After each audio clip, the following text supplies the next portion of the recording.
Ngobrol Plastafal, ngobrol keberlanjutan bersama Plastafal Solution.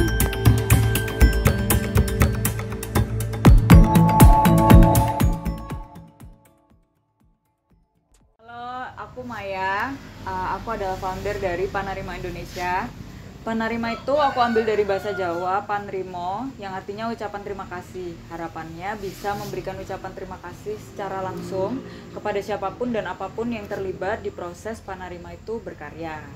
Nah, terus habis itu seperti yang bisa dilihat sendiri di sini, kita tuh punya kayak slogan, namanya tuh Panrimo kui hakikate tresno. Jadi kayak ucapan terima kasih itu tuh sebenarnya punya makna, yaitu kayak memberikan rasa cinta gitu ke orang-orang yang terdampak gitu. Nah, Panarima sendiri itu kita tuh membuat karya ekoprint dengan menggabungkan potensi Kota Boyolali untuk memproduksi ekoprint dengan talenta dari penjahit rumahan. Jadi Boyolali itu punya tanah yang subur banget, tapi belum ada yang membuat produk ekoprint dari Boyolali. Okay. Nah, terus habis itu setelah melihat potensi ini dan aku melihat ada peluang untuk dijadikan kayak fashion anak muda gitu, akhirnya aku mempelajari nih ekoprint ini. Tapi seiring berjalannya waktu aku ketemu dengan ibu-ibu penjahit rumahan yang ternyata itu mereka butuh pemasukan tambahan tapi nggak punya akses untuk mempromosikan jasanya karena mereka punya kewajiban untuk ngomong anak di rumah. Nah, melalui mengkolaborasikan kedua potensi ini jadilah produk ekoprint bernuansa anak muda dari Boyolali, namanya Panarima.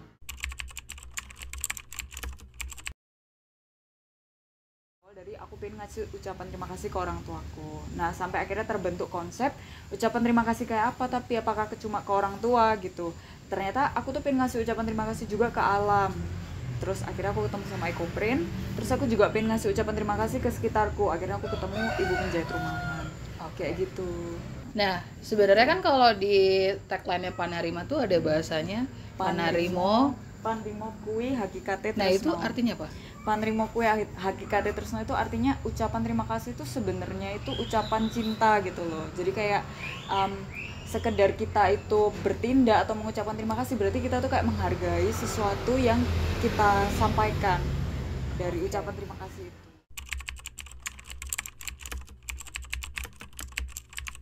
Nah, pertama itu dari awal aku bikin usaha itu aku tuh pingin usahaku itu ramah lingkungan.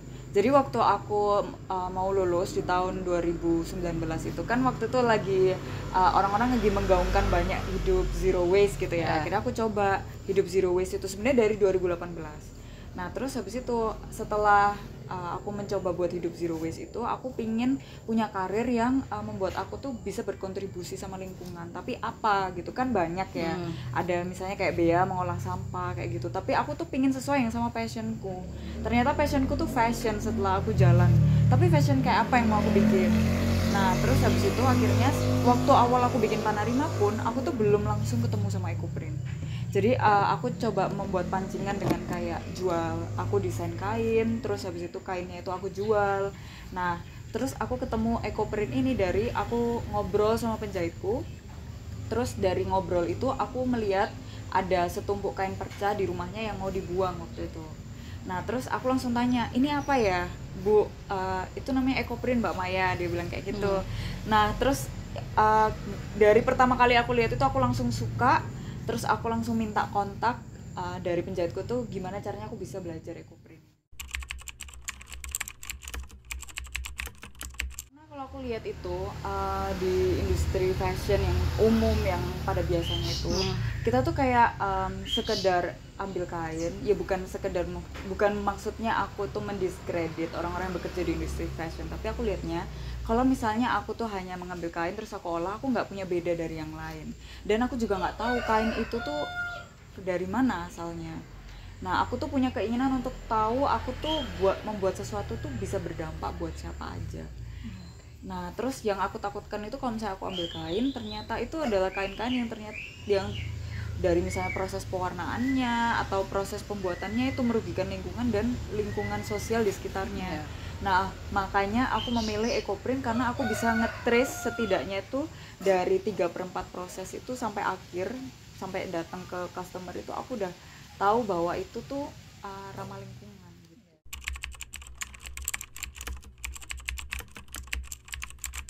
kan orang Jawa ya, tapi aku Oke. juga menganut agama itu agama Katolik. Nah, di agama Katolik itu ada beberapa, kita kan kayak punya Alkitab gitu. Ya. Nah, di Alkitab itu tuh ada beberapa ajaran yang juga sebenarnya itu mengajarkan bahwa alam, kita tuh harus jaga lingkungan, jaga alam gitu, dari ajaran-ajaran itu dan urut ya sebenarnya. Dan mulai muncul pertanyaan-pertanyaan gitu. Aku tuh ngapain gitu loh ada di sini? Kenapa harus ada Maya? Nah, kayak Ini gitu. deep banget ya. Iya, iya. Kenapa harus ada aku? Nah, terus habis itu aku punya tangan itu dua, punya kaki dua, aku punya mata dua. Mau tak apakan? Akhirnya tuh aku mikir, ya udah deh, aku pingin apapun yang aku lakukan sekecil apapun itu bisa bermanfaat buat orang lain. Intinya tuh aku mulai ketemu lah tujuan hidup dari ajaran-ajaran Katolik itu tadi. Nah, karena aku orang Jawa, di Jawa itu ada kutipan yang terkenal banget, namanya tuh Memayu Hayuning Bawono. Artinya tuh kayak memberikan keindahan ke sekitar kita gitu, membuat alam sekitar kita tuh menjadi ayu gitu. Nah, terus apa sih dari mulai akhirnya aku menemukan tujuan hidupku yang aku pengen hidup bermanfaat untuk orang lain, tapi itu melalui apa gitu loh. Terus akhirnya aku pengen melalui karya. Nah, karya kayak apa yang bisa membuat gak cuma aku tuh puas secara batin, tapi sekitarku tuh juga indah gitu ya, eco-print itu tadi.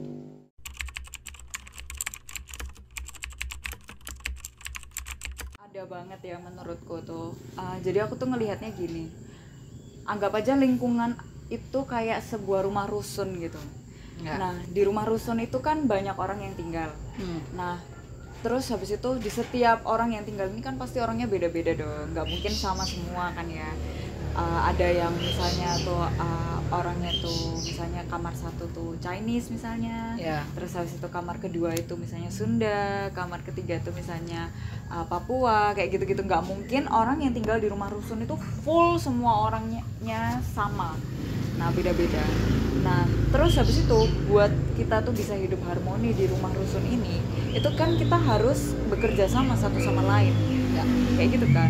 Nah, gimana cara kita bekerja sama satu sama lain itu ya dengan mengkompromikan perbedaan ini, yaitu dengan toleransi itu tadi, supaya kita tuh bisa sama-sama nyaman tinggal di rumah rusun ini. Bayangin aja kalau misalnya kita tuh nggak akur satu sama lain. Jadi di Jawa itu ada kutipan yang penting, namanya tuh rukun agawe santosa, cerah agawe bubra. Jadi kayak kalau misalnya kita tuh hidupnya rukun, maka hidup kita tuh bisa sentosa. Tapi kalau kita nggak rukun, yang ada tuh cuma chaos gitu loh. Berantakan. Iya, berantakan gitu. Nah, jadi memang benar bahwa kalau misalnya kita tuh tinggal di tempat yang nyaman, yang baik, terus habis itu kita bisa berlangsung lama di situ, ya mau nggak mau kita harus kerjasama satu sama lain, kompromi atas perbedaan yang ada, toleransi dan mewajarkan bahwa perbedaan itu adalah hal yang wajar gitu. Nggak mungkin semua orang itu sama. Jadi aku cuma pengen bilang, selama aku berkarya itu, aku tuh selalu ingat satu kutipan yang selalu aku pegang. Kutipannya itu, kata orang, gajah itu mati meninggalkan gading, manusia tiada meninggalkan nama. Tapi kalau buat aku, manusia tuh tiada meninggalkan karya.